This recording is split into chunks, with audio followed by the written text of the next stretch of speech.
Hello guys, কেমন আছো তোমরা সবাই? আশা করছি খুব ভালো আছো, আমিও ভালো আছি। তো সকাল সকাল চলে গেছিলাম একটু পার্লারে আইব্রো করাতে। তো যেহেতু আমরা ঘুরতে যাচ্ছিলাম, তো দেখি চুলটাও একটুখানি কেমন ড্যামেজ হয়ে গেছে নিচের দিকটা, তাই জন্য নিচের দিকটা চুলটাও একটু কেটে নিয়েছিলাম। তো আমার গলার ভয়েসটা প্রচণ্ডই খারাপ, যেহেতু আমার প্রচণ্ড ঠান্ডা লেগে গেছে।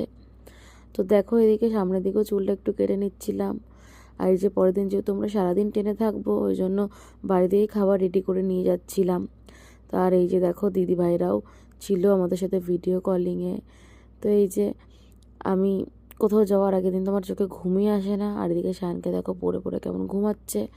আর এই যে আমি বসে আছি, দেখি নেল পলিশই পরা হয়নি আমার। তো ফটাকসে আমি নেল পলিশটা পরে নিলাম। আর ওই যে আমার লাগেজও গোছানো কমপ্লিট, আর ওই জামাটা পরে রেখেছি কালকে পরে যাব বলে। তো আজকের জন্য এইটুখানি। তো আমি কোথায় যাচ্ছি দেখতে হলে নেক্সট পার্টের জন্য ওয়েট করো, আর চ্যানেলটা সাবস্ক্রাইব করো। টাটা।